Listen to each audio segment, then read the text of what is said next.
Welcome to the Knowledge for Men show. Your life will never be the same. Your level of success will seldom exceed your level of personal development. I want to die empty of regret. I want to die empty of my best work. We don't understand who we are. Instead, we're living out somebody else's narrative. What one man can do, another man can do. If it's been done, it can be done again. Being yourself and being your truest, most authentic self in every moment. If it scares you or makes you a little afraid, do it. Follow your heart and your gut. The first stage, I think, is finding you, like finding out who I am today. Stuff will not work. You will have things that fail. Success is when you're a happy, fulfilled person. How do you define success? It's your life, and you are the creator of the movie script that is your life story.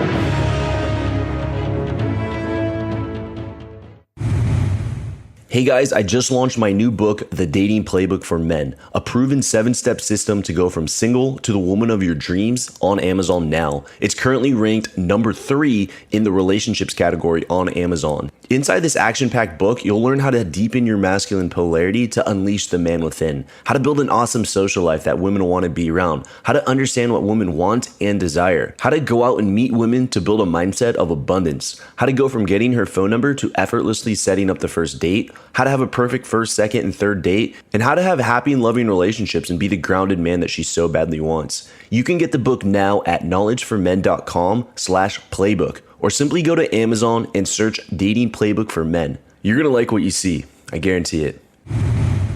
All right, guys, welcome to the show. I'm here with Dane Maxwell. He's the founder of The Foundation, a tribe of entrepreneurs building the lucrative software companies.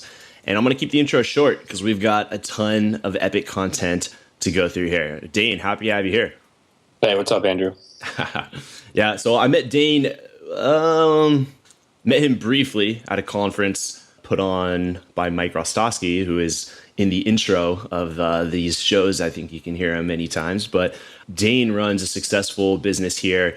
Not going to go too deep into his story, but want to just really learn more about the mindset, what it takes to really build a business, how to handle that risk, especially for guys who are working a 9-to-5 job, but they're hitting the books, listening to the podcast, but they so badly want to build something that they're passionate about. And I think Dane is just a perfect example of what we can do here, and a great guy to have on the show to talk about these subjects. So before we dive in with that stuff, Dane, let's just learn a little bit about you by starting off with a success quote of yours or some sort of saying that you've lived by that's helped you on your journey.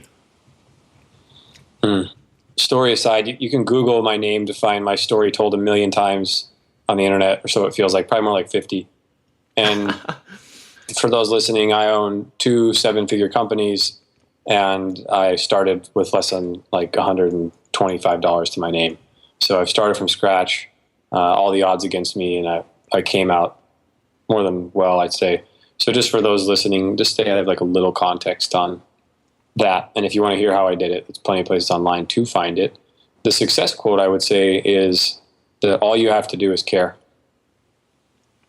That's all you have to do.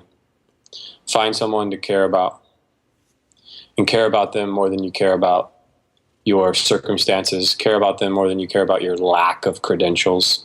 Care about them more than you do your lack of money or lack of time. And really, if your audience is really mostly men, which you've said it is, it's just a really freeing thing and can be challenging for a lot of men to do. But I think one of the deepest reliefs I could ever hear as a guy is that all you have to do is care. That's how you start businesses. That's how you make a ton of money. That's how you create phenomenal products. That's how you beat any obstacle. It's how you crush competition. It's freedom. All you have to do is care. All you have to do is care.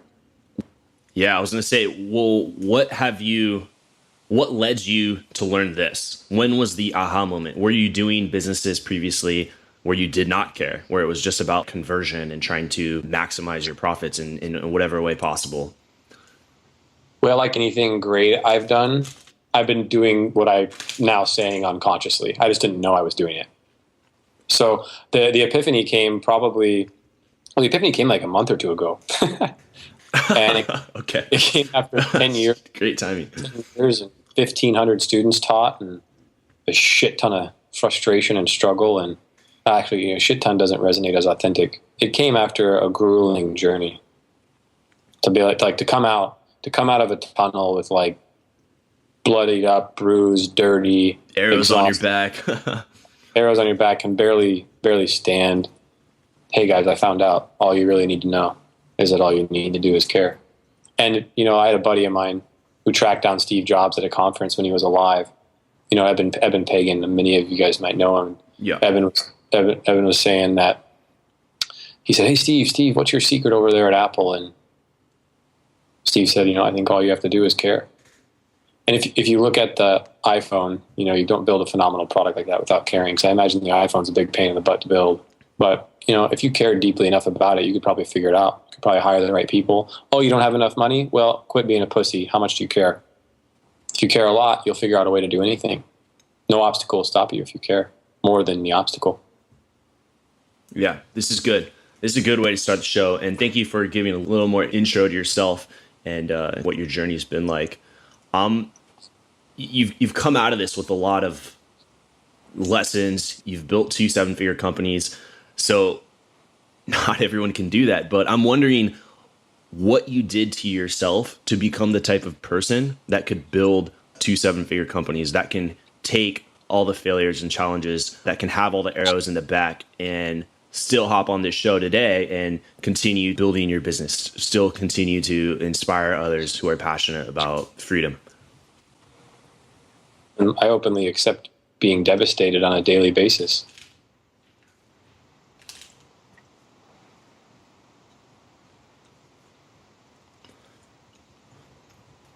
Every day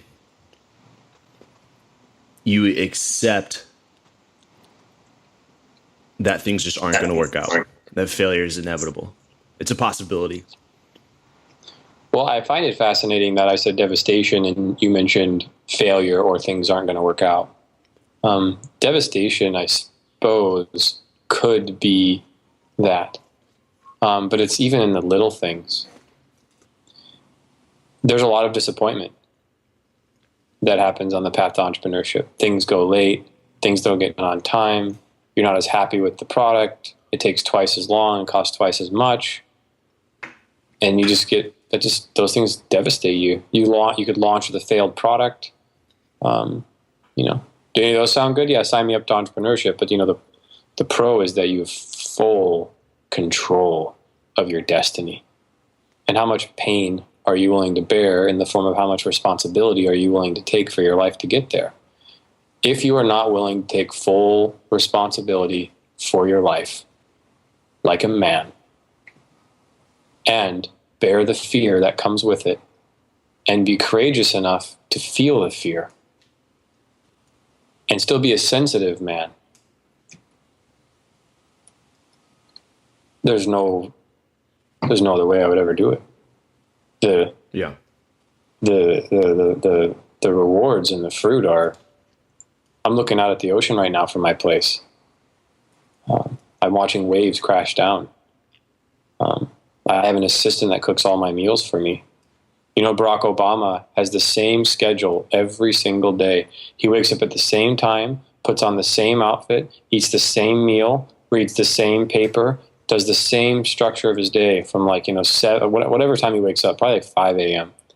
Every time he wakes up, his entire day is planned by others who support him. And the reason that is happening for Barack, now this is phenomenal, because I always felt a little guilty. Like my family, like extended family, oh, you have someone who does your laundry? Aren't you man enough to do laundry yourself? Or like, you know, you have someone mow your own lawn? Like, it's like, wow, fuck, man, back off. And then it only happened like a year ago that I realized that Barack Obama of course he doesn't do any of that. But the reason that he doesn't do any of that is because the most advanced psychological researchers in the country have found and know that Barack Obama's mind, bandwidth, and space are so valuable that for him to even consider what he might wear for a day would drain his mental capacity and take his thought process away from doing other things for the world. I just love that point. Yeah. You know? Yep. Saving your best energy, your creative energy for what matters most. Not even the 80-20, it's the 99-1. Yeah. And I admire Barack in that regard. Okay. No, I'm interested in like how much you invest in yourself.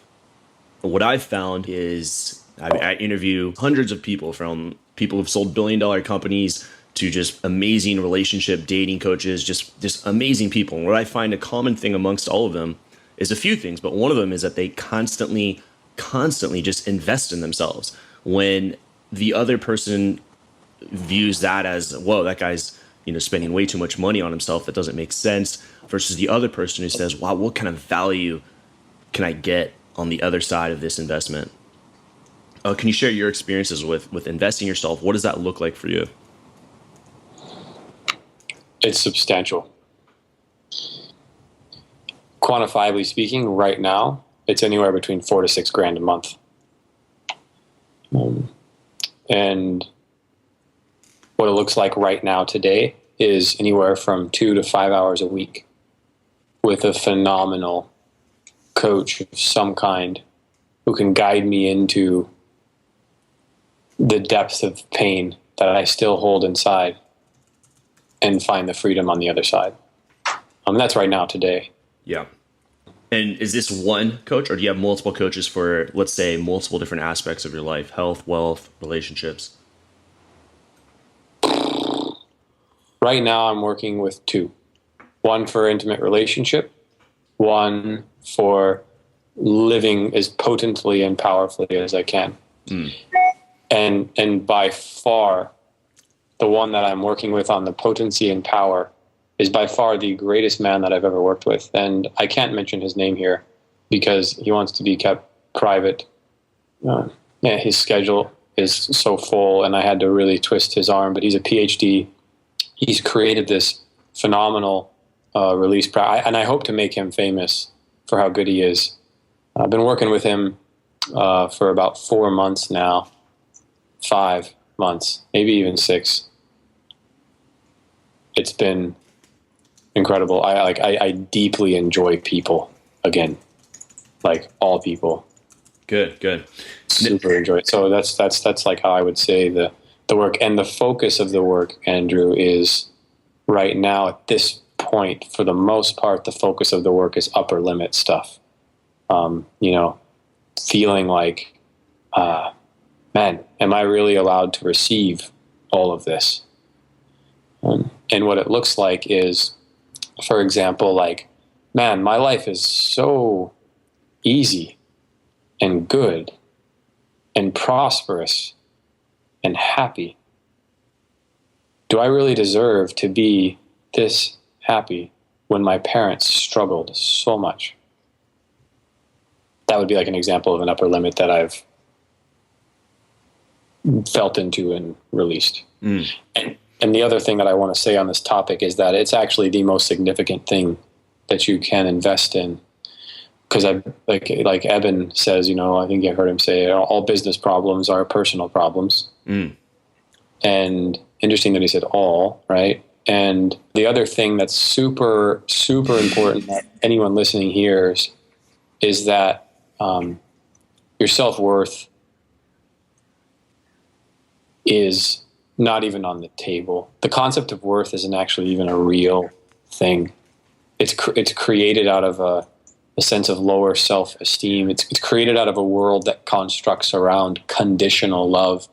And where conditional love exists, worth exists. And so we do live in a world placed with conditions on us. But the reality is, with the context of unconditional love, there is no such thing as worth.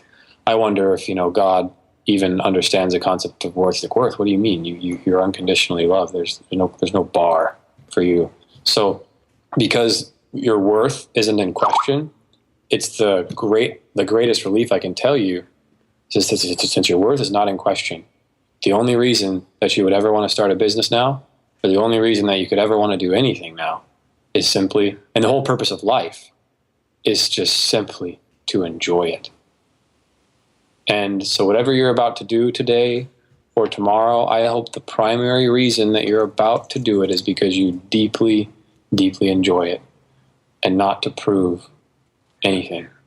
Because the other great thing I've found and relief I can find is like most of the desires that you have, like to do things in the world, you'll generally have that same desire once the self-worth issue has been sorted.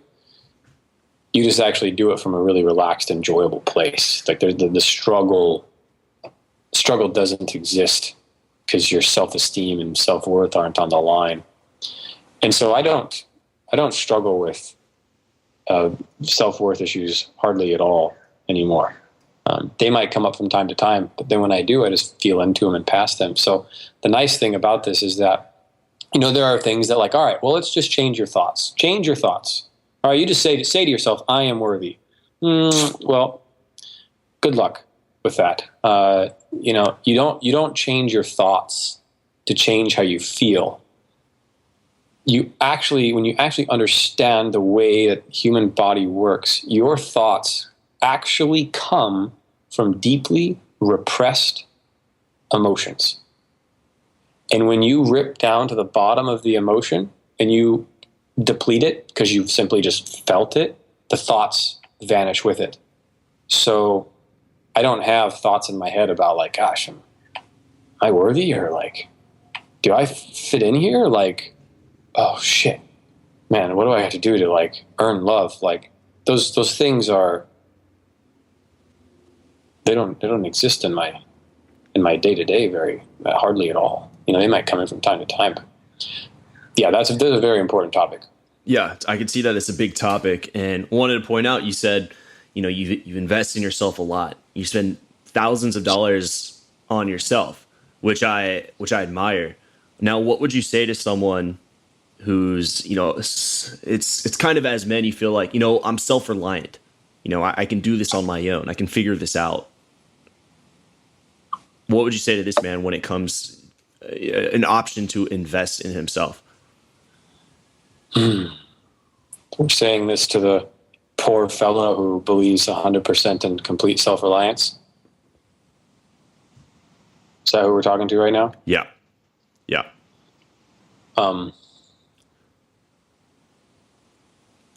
Well, I do believe in being self-reliant, but you're you're self-reliant because you're leveraging resources around you. Like, I believe you should be self-reliant, but I feel like you can take it overboard and really just think that, you've got it all under control and you can solve all of your own problems. This is an awesome topic. The concept of self-reliance, Ralph Waldo Emerson wrote about it. Yeah. It's clearly highly important. Mm-hmm. And to me, I'm like, right now, fuck that. I have needs, and I am reliant on others. And, I've got a good friend sitting next to me who I could be in tears about and say, you know what, Ryan, I really need you to be my friend. You are my happiness. Friends are my happiness. And so, like, in terms of being completely self-reliant, it's like, wow. I would say to you, what fear might you have of opening your heart to someone else and letting them know that you need help? Because I think one of the greatest things you could do as a man is to open your heart and say, you know what, you guys, I'm really scared right now and I need a lot of help. And you know what else? I would really like someone's hand to hold. And if you can find that tender place in your heart, not only will you be far happier, because happiness is only real when shared. Just like that dude said in that movie, Into the Wilderness movie. Into the Wild, yeah, Emil Hirsch. Yeah. And so I just want to say that confidence doesn't come from just accomplishments. I can tell you that confidence for me actually didn't come from any of my accomplishments. It was like a bravado confidence. It was like, I'm confident because of some external circumstance. What? Fuck that. So you take the external circumstance away, where's the confidence? Where's true confidence come from? True confidence comes from community. True confidence comes from being vulnerable in community. And that vulnerability is to be like, what I would to define a great man is a man who could sit on stage, who's leading a movement, and maybe buckle down in tears and say, you know what, guys, I'm really afraid because I don't know what I'm doing, but I'm doing my best. And that's how I feel. I don't know what I'm doing. Kind of do. Doing my best. And I believe that if every man in the world showed up the way that I did, the world would be healed in less than a week. The entire world. If every man showed up as open-hearted, as vulnerable about their shit, wore whatever self-worth issue they have on their sleeve at the moment, talked about their tender, sensitive feelings, the entire world would be healed less than a week. Because I can be a man with 2 7-figure companies and go up on stage and tell you, you know what, guys, right now I just feel really scared, and all I want is someone's hand to hold. And you know what else I want? All I really want are friends. So when you ask the question about someone about coaches, you're like, well, what do you say about someone who wants to be completely self-reliant? I would just tell you that your proudness will be your doom. Yeah. Even ego in there. Could be. I mean, ego can be pretty healthy. It's like, I feel like if you're egotistical but you're aware of it, like, that's pretty cool. Like, if you're like, you know what, this is my ego right now, and I'm a fucking badass. Like, that's cool with me. Like, I'll say that right now. I feel like a total fucking badass because I know that I am. And shit, that's my ego. And shit, it feels good. And hey, I'm aware of my ego. So as long as I'm like aware of it, that it's my ego, cool. Like, celebrate it. Otherwise, there's just like this false humility shit going on, where it's like, your ego's in there, but you're not really acknowledging the voice of it. How do you balance the level of vulnerability and authenticity with coming off just too much? I'm not saying you are right now. This is a general thing. It's like, I'm not like just calling like, hey, how would you? No. What I'm saying here is, when someone's new to authenticity, it's like, oh my gosh, like, I'm free to be me. Like, I'm free to have full self-expression, which I admire and I love practicing.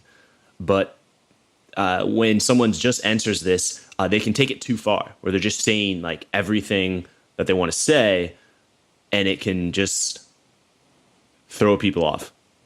It can really damage some relationships. Am I making this clear? Maybe I don't have a script for this interview. I'm just flowing with you. It's phenomenal, Andrew. I'm really enjoying your company. Can you just ask the question one more time, like in a 1 or 2 sentence question? How do you balance being vulnerable, being real, without being an asshole? How do you balance being vulnerable and being real without being an asshole? I think if you are being vulnerable and real, there's no chance that you could ever be an asshole. Are you sure that's your question? Like, what are you really wanting to deeply know? When someone unlocks the vulnerability, when they break that lock, there's like a flow of emotions that can come through where they just want to say everything on their chest. It could be in a relationship. It could be with their family. And if you say too much, maybe it can come off as being an asshole. I've never experienced that. Well, here, this is vulnerability. I can actually feel I'm on the edge of it right now. Okay. All right, so I'm in the process of starting to see this girl. Okay. And she is beyond amazing. And I have this sadness emerging right now, and I'm just absolutely terrified that, you know what, I don't know if I could actually ever find a woman to truly love me.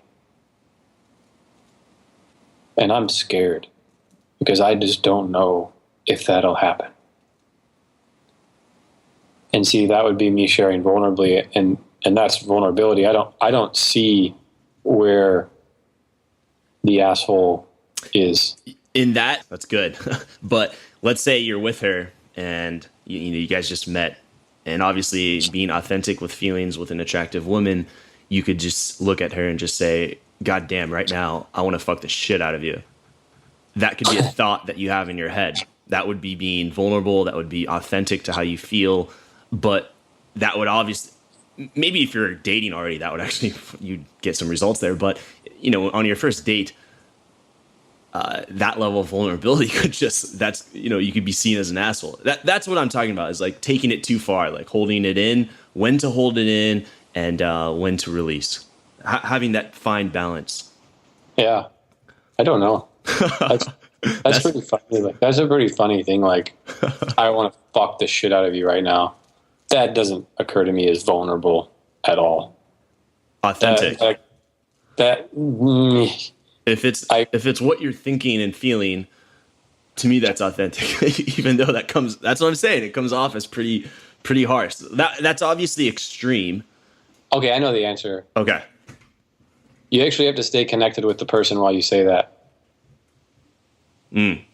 If you truly connect to that woman, you'll know if that is a safe thing to share.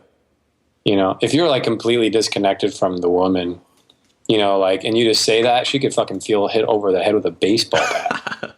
You know, like, but if you're like really feeling into her and she's looking at you, and then like, you know, maybe you kind of like wince your eyes or grind your teeth at her, and you like kind of just lean into that edge, and then you maybe like grab her hand or her forearm, you squeeze a little as you pull her in, and you notice that you're starting to like drop into a connection with her, and then you just kind of rip her into you, and then you have your arms around her, and you're like, you know what, I just want to fuck the shit out of you right now.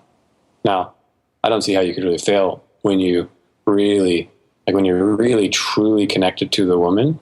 Yeah. So I would just say, if you can feel unconnected to the other person, you'll be deeply guided in how to share that. The hilarious thing is that I've experienced in the past is like, you know, if a girlfriend in the past will be telling me, oh, blah, blah, blah, this is what happened today, and da-da-da-da-da, and I'll be like, man, I want to fuck the shit out of you right now. And she'll be like, what the hell, you asshole? Like, are you even listening to me? I'm like, well, fuck, no, I wasn't connected to the person. Yeah, no, that's good. That's good.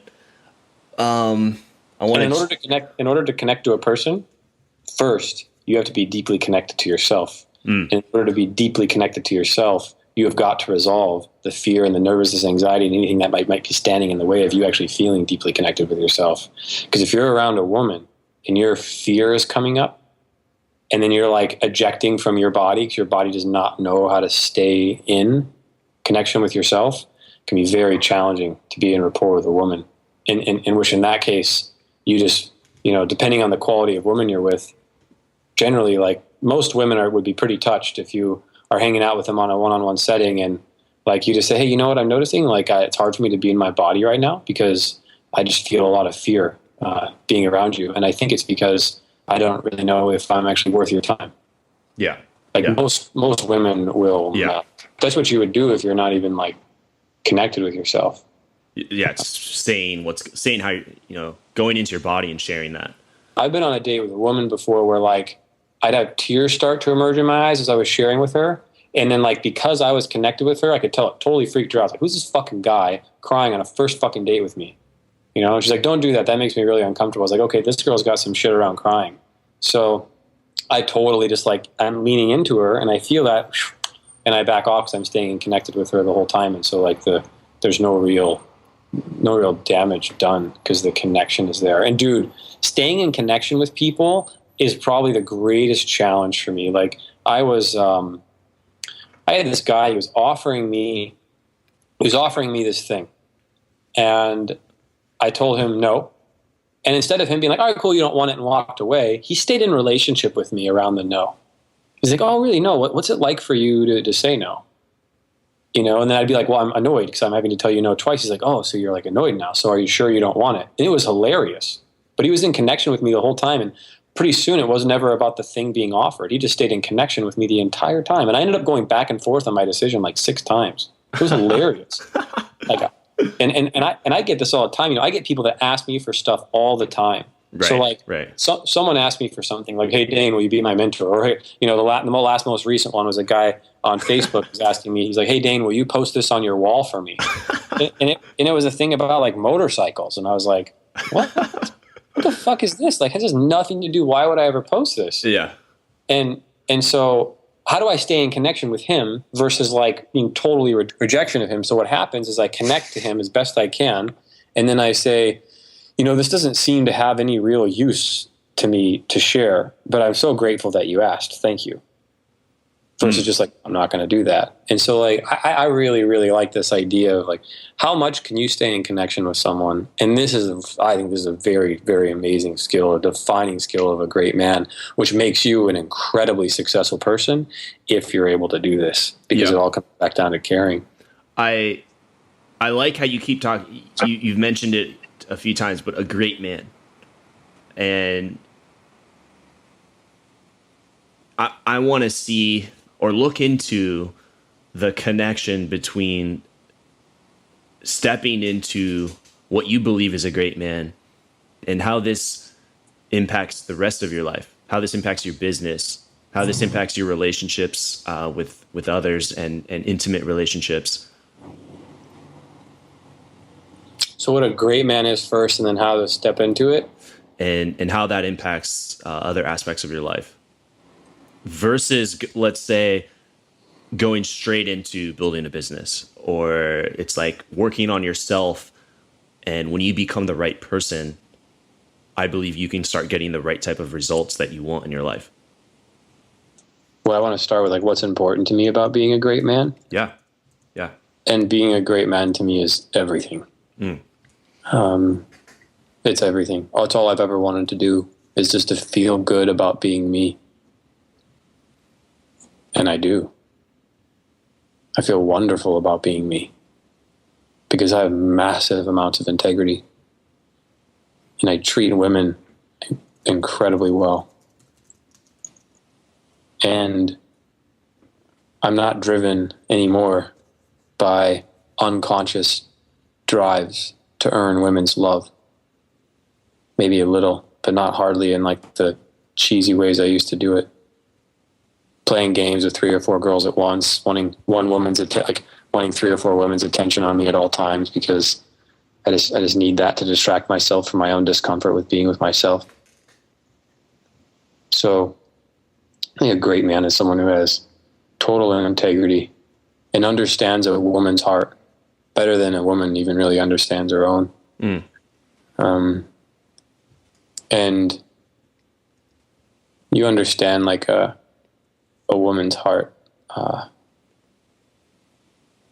It's incredible, and I think you can kind of understand the entire world when you understand a woman's heart. I think how a man treats a woman says everything about his character. You know, you're pursuing a woman, do you really want to get to know her?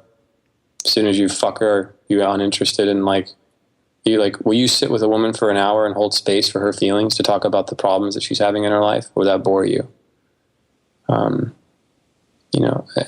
And so like if you're just like poking and prodding a few women for pleasure without real consideration of their heart, it's probably the way that you're building businesses too, kind of poking and prodding around the world for a little business pleasure here and there, but not being really considerate of how your connection to the whole is or isn't serving humanity.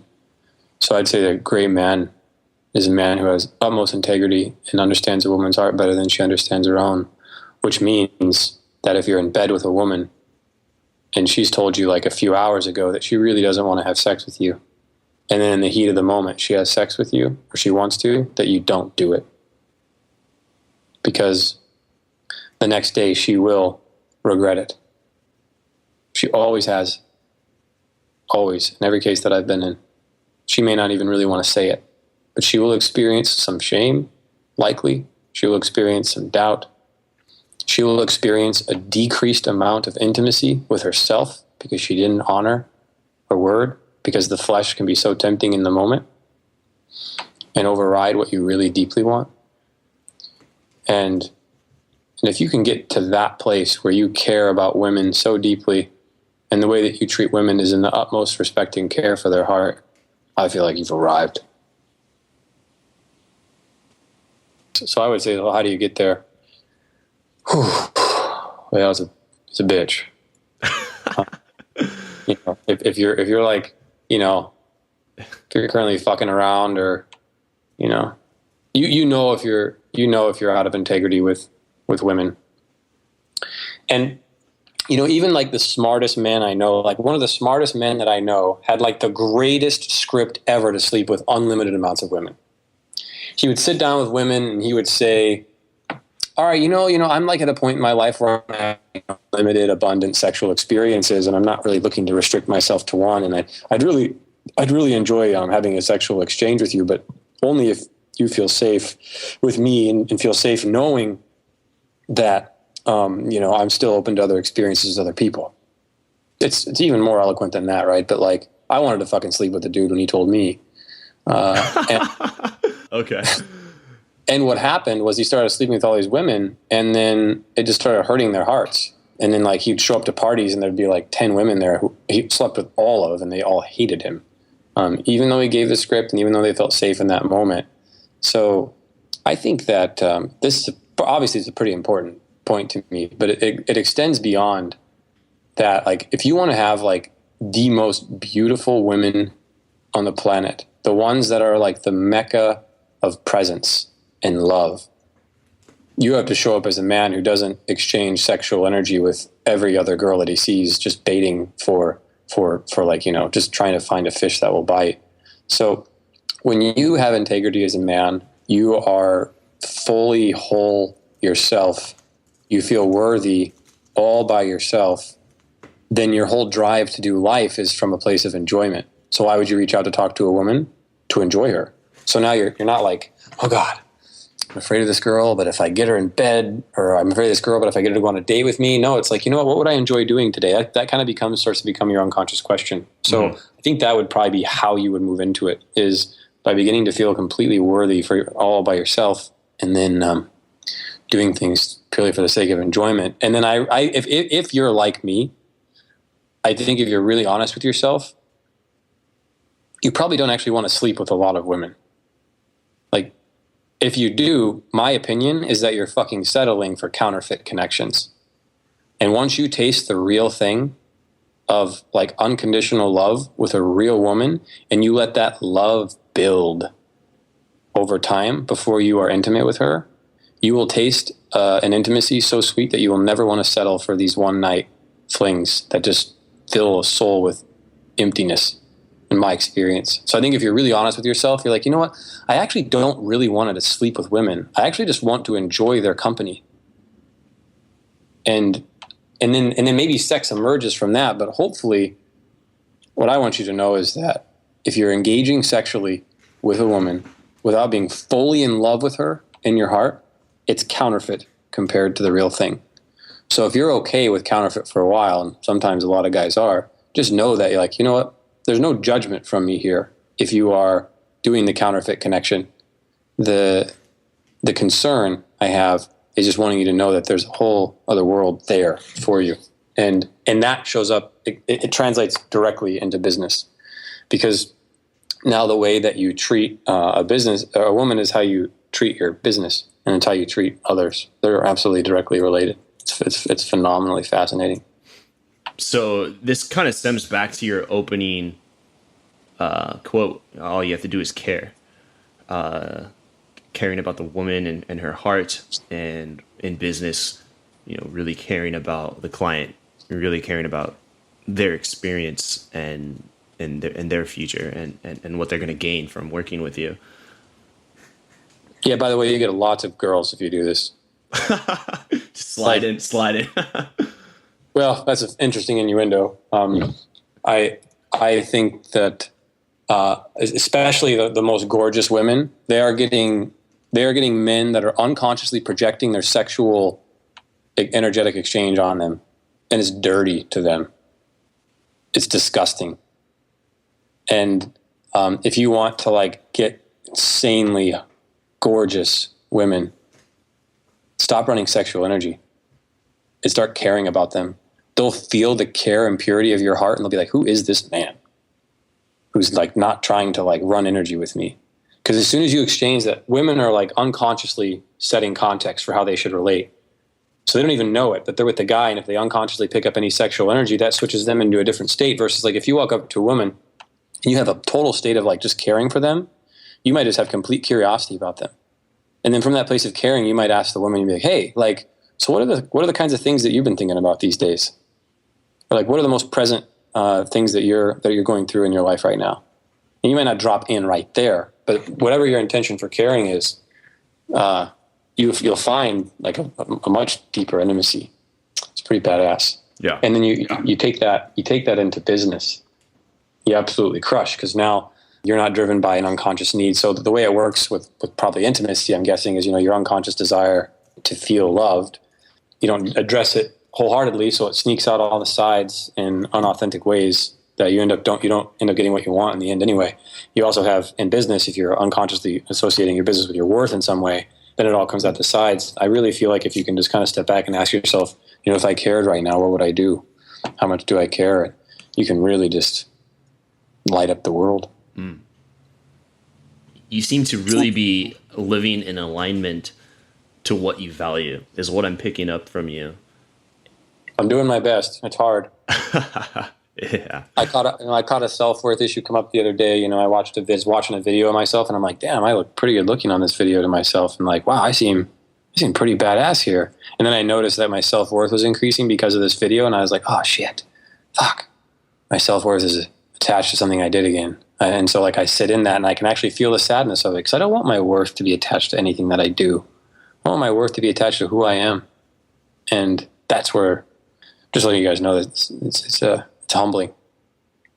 In women, when you're in alignment to what you value, I feel like it helps you identify the type of women that you want. It also help you identify inside the relationship if this is something that's going to work in the long run. And in business, I think it just removes all, because there's so, like you said, you get people messaging you this and that. You probably get opportunities, affiliate, joint venture, all kinds of stuff like, oh, let's do this. But Gary Keller is the one thing, when you know what you value, you can say no to all this other stuff and really just focus on what really matters, what really matters to you. And I think in that space, you can absolutely thrive. Feels good to hear. I like it. Yeah. I like when you laugh too. It's pretty funny. Yeah. Okay. Now, we talked about some really good topics, going into kind of freedom and money, relationships, alignment with yourself, being a great man, being vulnerable. Touched on a lot of topics here. Even if you have to summarize some of your main points, which is good. Repetition is the mother of learning all skill. What would you say is your philosophy on life and success? Well, I guess, I don't know. What comes up to me is like, if you're listening to this, I love you deeply. And I don't need to know anything about you to love you. And if you ask, how could this guy ever love me? You're living in a place of conditional love, because you're like, he has to know something about me in order to love me first. That's conditional love. And I want you to know, if you're listening to this, I unconditionally love you. And I could say, because you're having a desire to improve your life. But truly, it's for really, I don't think it's for any, I think it might actually be for a reason. It might be kind of conditional. Like the love I have for you is the love you have for yourself. The love, enough love to listen to stuff like this. And that you're a remarkable man as you are right now. And if you don't feel that way, it's just because you were around other people that couldn't see it because they were too wrapped up with their own fears to be able to reflect that to you. And if you can be around enough men for a long enough time where you're vulnerable for a consistent period of time, that can continue to tell you that you're a remarkable man while you're being vulnerable, it can update your whole nervous system. And I want you to know that you've been awesome all along. You've been remarkable all along. Your worth was never in question. You've always been more than enough. Always. Never has any of those things been in question. You've just been surrounded by people who are caught up in their fear, who were reflecting their fear back at you, when the reality of the matter is, it was never in question. And when you realize that, you get to really live life to enjoy it. Very powerful, Dane. I want to thank you for taking time out of your day when you're running these businesses. You got a lot going on. And I know you've got some exciting stuff going on at the foundation. What's exciting you today? And go ahead and plug yourself for anything that you'd like to share with the audience on how they can follow up and join your work. Well, it's very simple. If you want to be a successful creator of products people want and profit massively and make a ton of money and never have to work again because you make so much money, it can happen in as little as 4 years if you work really hard instead of 40 like you're taught. Come to thefoundation.com and take our free course to learn how to become a successful creator despite any circumstance you have. It's at thefoundation.com. All right, Dane, thank you so much for sharing your lessons here with my community. It's been very impactful. It's a different kind of show, and I think we just dove in full force. So, my hat's off to you. Thanks, Andrew. Take care, man. All right, take care, Dane. Bye. Thank you for listening to the Knowledge for Men podcast. Hundreds of interviews and 1 million downloads later, we're continuing to build an international movement, and we've just started. So if you enjoyed this episode, go ahead and leave a review in iTunes. It really helps to grow the podcast. Guys, 2015 is the official year of living with purpose, where every day you do only the things that matter to you. You wake up, live with purpose, and take massive action towards the life you want. Check out kfmfree.com to get free tools I've created to help you crush life. Again, that's